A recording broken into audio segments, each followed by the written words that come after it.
Welcome back to my YouTube channel. I hope कि आप सब लोग बहुत अच्छे और हेल्दी होंगे। आज की वीडियो में हम बात करने वाले हैं एमबीए में कितने कोर्सेज होते हैं।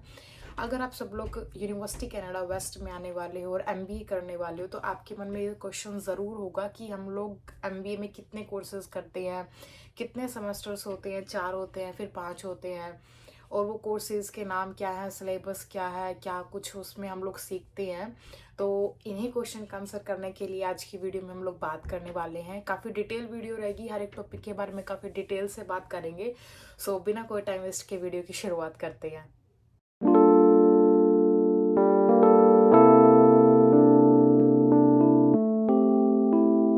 अभी आप सब लोगों को मेरी वीडियो से पिछली वीडियो देख के ये पता ही है कि कुछ स्टूडेंट्स एमबीए से पहले एमबीए फाउंडेशन करते हैं। एमबीए फाउंडेशन का मतलब है फाउंडेशन बनाना एमबीए के लिए। मतलब कि जो स्टूडेंट्स कॉमर्स बैकग्राउंड से या फिर मार्केटिंग बैकग्राउंड से नहीं होते, जिनको नहीं नॉलेज होता है कॉमर्स का या फिर मार्केटिंग का, तो वो लोग एमबीए करने से पहले एमबीए फाउंडेशन करते हैं। मैंने भी एमबीए फाउंडेशन की थी। एमबीए फाउंडेशन में 3 कोर्सेज होते हैं, लेकिन एमबीए फाउंडेशन सिर्फ आपकी एक मीडियम है एमबीए में एनरोल होने के लिए। ना ही उसके कोर्सेज काउंट होते हैं, ना ही उसके ग्रेड्स काउंट होते हैं, और ना ही उसका क्रेडिट काउंट होता है। तो अगर आप एमबीए फाउंडेशन कर रहे हैं और 3 कोर्सेज कर रहे हैं तो उसे पास कीजिए। उसको पास करना मस्ट है एमबीए में आने के लिए। उसके पास होते ही वो चीज़ हट जाती है, उसका कुछ भी काउंट नहीं होता। तो जो हमारा सबसे इम्पोर्टेंट चीज़ है वो है एमबीए। एमबीए में कितने कोर्सेज करने पड़ते हैं? एमबीए में 15 कोर्सेज होते हैं। वो 15 कोर्सेज के मार्क्स काउंट होते हैं, ग्रेड्स काउंट होते हैं, क्रेडिट्स काउंट होते हैं। अब कभी कभार क्वेश्चन ये उठता है कि अगर आप एमबीए फाउंडेशन में फेल हो जाएं तो क्या होगा। ऑब्वियसली बात है कि अगर आप एमबीए फाउंडेशन में तीनों सब्जेक्ट्स में फेल हो जाते हैं तो आपको दोबारा करना पड़ता है। एक सब्जेक्ट में फेल होते हैं तो वो आपको एमबीए में एनरोल कर लेते हैं और उस कोर्स को आपको दोबारा करना पड़ता है, रिपीट करना पड़ता है। तो अभी इसी चीज़ को देखने के लिए कि एमबीए में वो कौन से 15 कोर्सेज हैं, एमबीए फाउंडेशन के वो कौन से कोर्सेज हैं, उनमें क्या कुछ सिलेबस होता है, कितने टफ होते हैं, वो कितना इजी होता है, क्या कुछ सिस्टम रहता है, उसको हम अभी जाएंगे यूसीडब्ल्यू की वेबसाइट पे देखेंगे और काफ़ी डिटेल में हर एक चीज़ के बारे में बात करेंगे। तो मैं सबसे पहले गूगल पर सर्च करती हूँ यूसीडब्ल्यू एमबीए कोर्सेज, और यहाँ पर जो सबसे पहली वेबसाइट है उसको स्क्रॉल डाउन करेंगे। स्क्रॉल डाउन करने के बाद हमारा यहाँ एक कोर्स स्ट्रक्चर आ जाएगा। ये आप लोग स्क्रीन पर देख सकते हैं। मैं आपके लिए थोड़ा सा जूम कर देती हूँ। आप कोर्स स्ट्रक्चर में देख सकते हैं कि सबसे पहले प्रिपरेटरी है, देन टीयर 1 है, then tier 2, tier 3 and tier 4। सबसे पहले हम लोग ये एमबीए की कोर्सेज है, एमबीए फाउंडेशन की कोर्सेज। उसमें 3 कोर्सेज होते हैं। सबसे पहले हम लोग एमबीए फाउंडेशन के बारे में बात करेंगे। तो एमबीए फाउंडेशन में आपके पास 3 कोर्सेज होंगे। जो कोर्स स्ट्रक्चर है वो सबसे पहले होगा MBA foundation 501, introducing business and business writing. MBA foundation 502 में होगा आपका क्वांटिटेटिव रीजनिंग एंड एनालिसिस। 3 में होगा एमबीए फाउंडेशन 504 बिजनेस इकोनॉमिक्स। तो एमबीए फाउंडेशन में 3 कोर्सेज होते हैं। जो एमबीए फाउंडेशन 501 है, जिसका नाम introducing business and business writing है, इसमें स्टूडेंट को सिखाया जाता है बिजनेस रिपोर्ट्स के बारे में, और प्रपोजल कैसे बनाते हैं, प्रोजेक्ट प्लान कैसे बनाते हैं, और प्रेजेंटेशंस कैसे बनाई जाती है, प्रेजेंटेशन कैसे होती है बिजनेस वर्ल्ड में।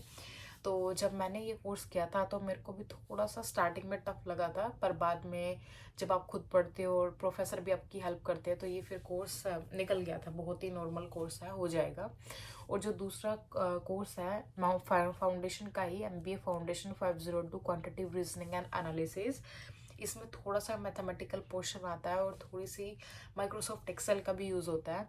तो मैं रेकमेंड करूँगी कि अगर आप फाउंडेशन के स्टूडेंट है तो आप स्टार्टिंग में ही अपने यूट्यूब चैनल से बेसिक माइक्रोसॉफ्ट एक्सेल थोड़ा सा सीख लें। एटलीस्ट बेसिक तो सीख ले कि चीज़ें कैसे काम करती हैं।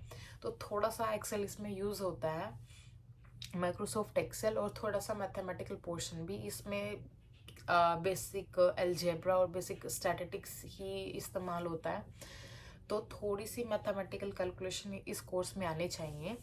और जो तीसरा कोर्स है वो है MBA फाउंडेशन 504 बिजनेस इकोनॉमिक्स। इसमें इकोनॉमिक्स के बारे में बेसिक चीज़ें बताते हैं, जैसे कि बिजनेस इकोनॉमिक्स के 2 पार्ट होते हैं, माइक्रो और मैक्रो। तो उन्हीं के बारे में बेसिक चीज़ें या जो बेसिक रूल होते हैं इकोनॉमिक्स के वो पढ़ाए जाते हैं। तो फाउंडेशन ओवरऑल इजी है। आप लोग देखते हैं MBA के बारे में। MBA में आप लोग स्क्रीन पर देख सकते हैं 4 टियर है। सबसे पहले हम लोग देखते हैं टियर 1। टियर 1 में हमारे कोर्सेज आते हैं accounts 621 accounting for managers. Second है business 601 ethics CSR and business environmental analysis. Third है HRMT 622 टैलेंट मैनेजमेंट। और फोर्थ है बिजनेस 650 बिजनेस एनालिटिक्स। आप पोर्टल पे जाएंगे तो पोर्टल में जहाँ पे आपको टैब्स दिखते हैं, सेकंड टैब में जाएंगे माई रैकेट्स में। माई रैकेट्स में जब हम लोग प्रोग्राम प्लान पे जाएंगे, थर्ड आपको ऑप्शन दिख रहा है प्रोग्राम प्लान। इसमें भी हम जाके सारे के सारे कोर्सेज को देख सकते हैं। तो यहाँ पर आप लोग देख सकते हैं कि MBA फाउंडेशन किया था। MBA फाउंडेशन में 3 कोर्सेज मैंने किए थे, MBA foundation 501, MBA foundation 502 and MBA foundation 504। आप स्क्रीन पे देख सकते हैं। यहाँ पर आप देख सकते हैं कि इनके क्रेडिट्स भी लगे हुए हैं। यही क्रेडिट्स हैं जो काउंट नहीं होती MBA फाउंडेशन के। आप कोई भी कोर्स को पास करते हो, कोर्स को पास करने की परसेंटेज है 60%। आप कोई भी कोर्स को पास करते हो तो उसको आपके क्रेडिट्स मिलते हैं, आपको उसके क्रेडिट्स मिलते हैं। तो जैसे कि मैंने MBA फाउंडेशन 501 को पास किया था तो मेरे को क्रेडिट्स मिल गए 3।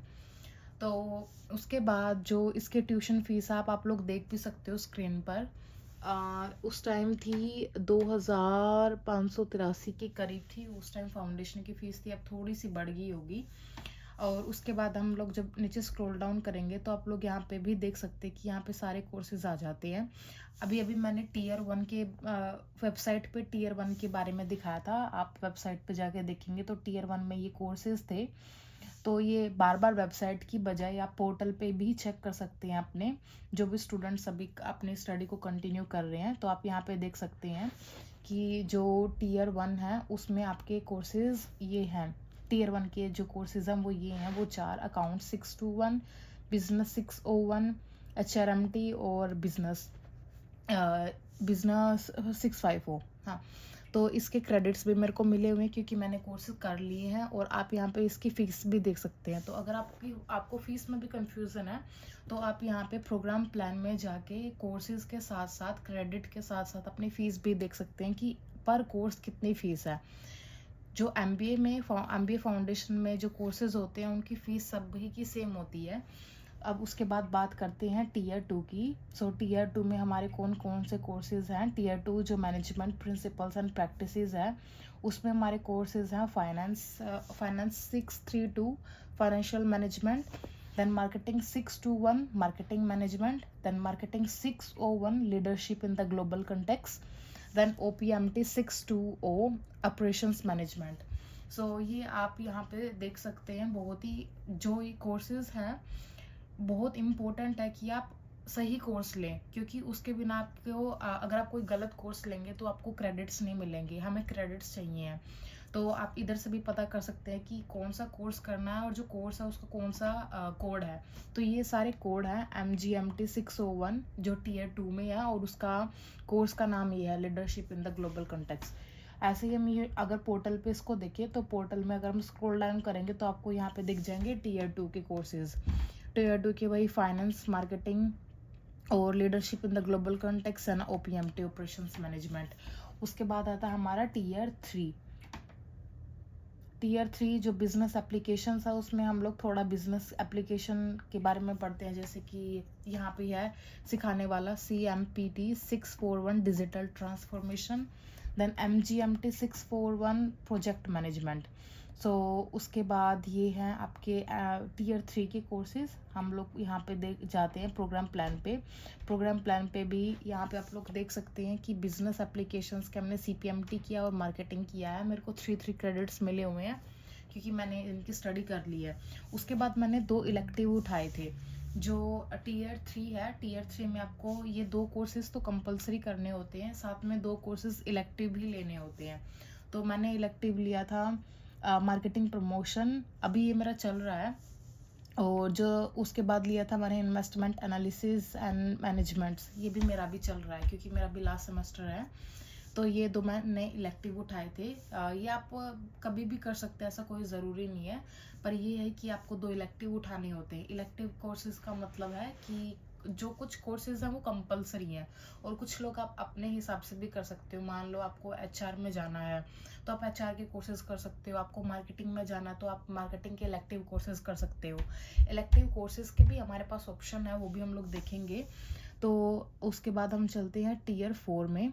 सो टीयर 4 में इंटीग्रेशन एंड इम्प्लीमेंटेशन में आपके कोर्सेज दिए जाएंगे, स्ट्रेटेजिक मैनेजमेंट होंगे एंड चूज़ वन ऑफ। सो हमें इनमें से जो ये नीचे शो किए हुए हैं, जो यहाँ पे आप स्क्रॉल डाउन करके देखेंगे, इनमें से हमें टीयर 4 में कोई एक चूज़ करना होता है।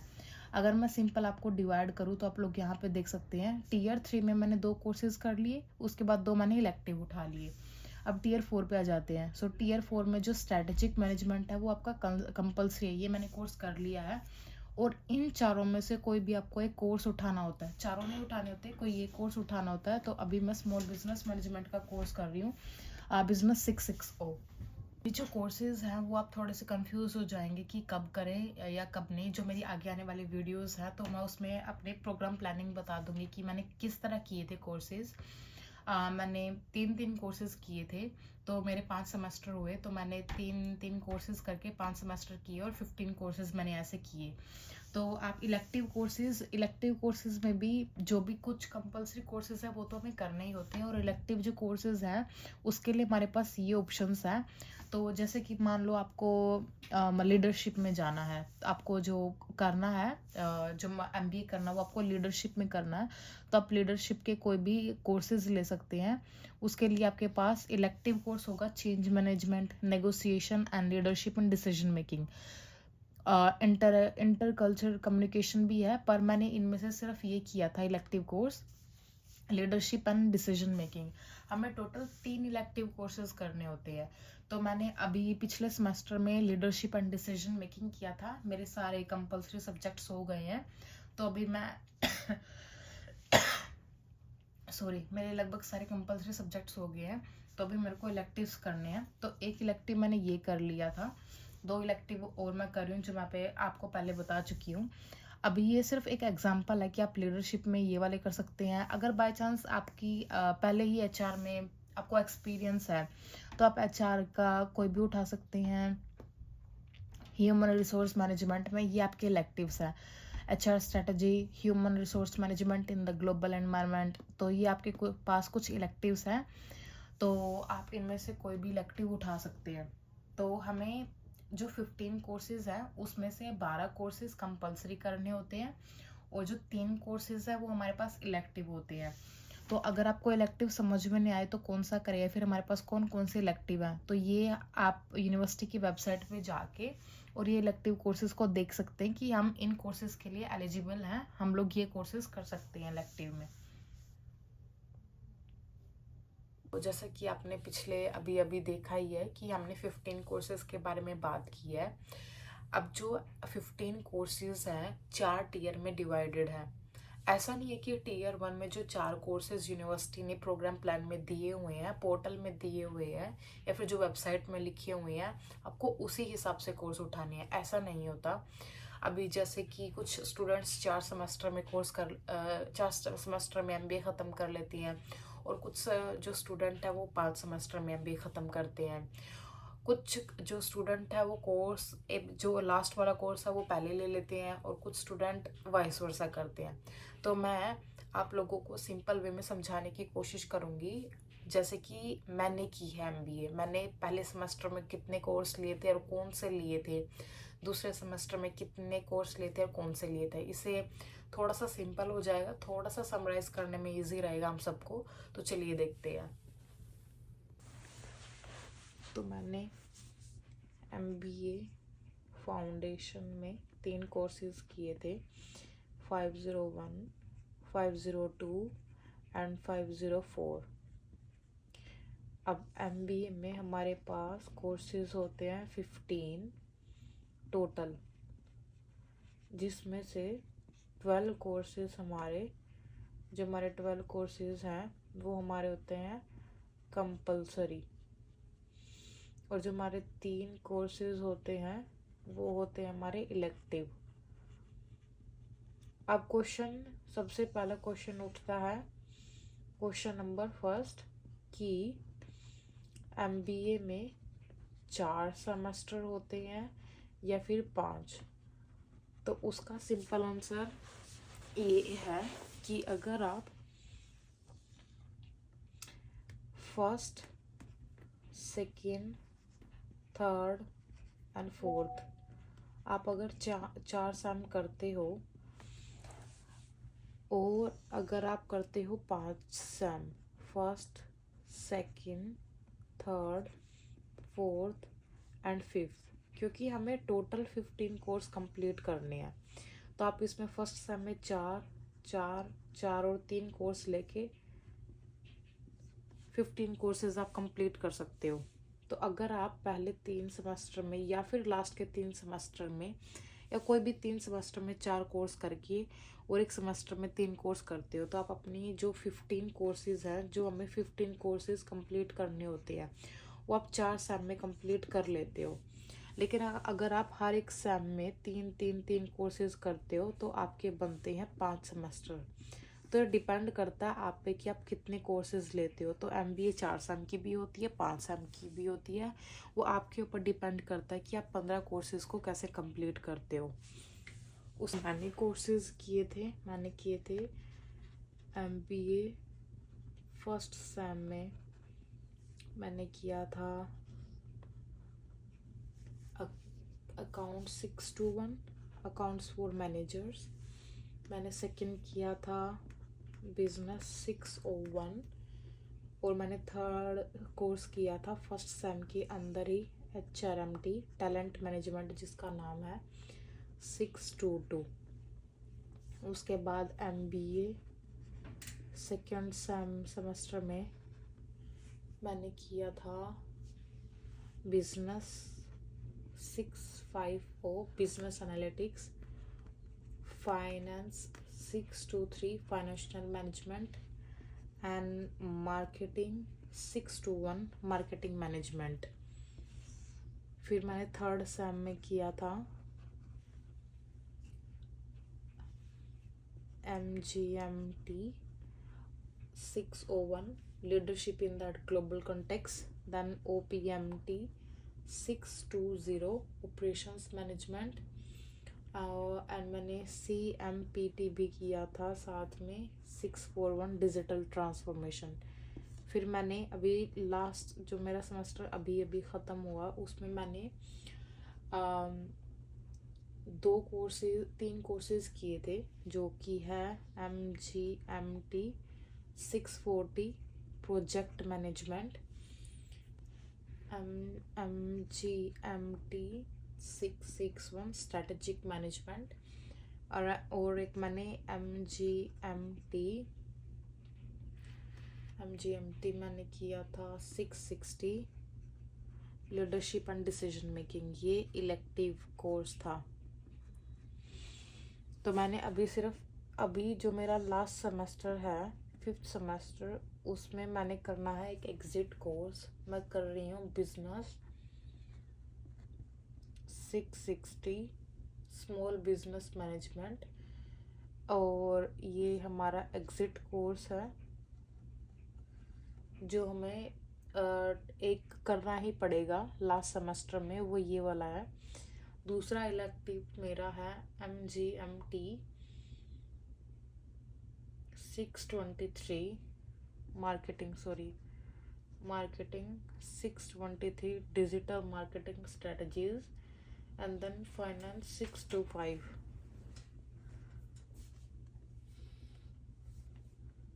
Investment analysis and management. जो मेरी ये 2 कोर्सेज हैं, ये भी इलेक्टिव ही हैं। तो मेरे पास 3 कोर्स इलेक्टिव हुए, 1 2 3, और अदर जो 12 कोर्सेज हैं वो कंपलसरी हैं। तो आई होप कि आप सब लोगों को समझ में आ गया होगा कि हमारे एमबीए में क्या कोर्सेज होते हैं, कितने कोर्सेज होते हैं, कितने कंपलसरी और कितने इलेक्टिव कोर्सेज होते हैं। आई होप कि आप सब लोगों को मेरी वीडियो बहुत ज़्यादा पसंद आई होगी। वीडियो को अगर समराइज़ करें तो हमने देखा कि हमारे एमबीए में यूसीडब्ल्यू जो यूनिवर्सिटी है उसमें एमबीए में हमारे 15 कोर्सेज हमें करने होते हैं, जिसमें से 12 कोर्सेज कंपलसरी होते हैं और 3 कोर्सेज इलेक्टिव होते हैं। इलेक्टिव के लिए हमारे पास एक लिस्ट होती है जिसमें से आप कोई भी अपने फील्ड में, अगर आपको कोई भी इंटरेस्ट है या फील्ड में, आपको एचआर के फील्ड में या मार्केटिंग के फील्ड में, लीडरशिप के फील्ड में, उसमें से कोई भी आप 3 इलेक्टिव कर सकते हैं, तो भी कोई प्रॉब्लम नहीं है। और ऐसा कोई चक्कर नहीं है कि आपको अगर टीयर 1 में 4 कोर्सेज दिए हुए हैं तो वो 4 कोर्सेज ऐसे ही करने हैं, वो आप कभी भी कर सकते हैं। आप सेकंड सेम में कर सकते हैं, थर्ड सेम में कर सकते हैं, वो टोटली आपके ऊपर डिपेंड है। अगर आपको मेरी वीडियोस अच्छी लगती हैं या फिर आपको पसंद आती है तो कमेंट में मेरे को ज़रूर बताएं, और अगर कोई भी क्वेश्चन है तो कमेंट में ज़रूर क्वेश्चन लिखिए, मैं जल्द से जल्द रिप्लाई देने का कोशिश करती हूँ। और नेक्स्ट वीडियो में मिलते हैं। नेक्स्ट वीडियो जो हमारी रहेगी, बेस्ड रहेगी, वो मेरे एमबीए फाउंडेशन के एक्सपीरियंस के ऊपर बेस्ड रहेगी। तो मिलते हैं नेक्स्ट वीडियो में, तब तक के लिए ध्यान रखिए। Thank you, good night.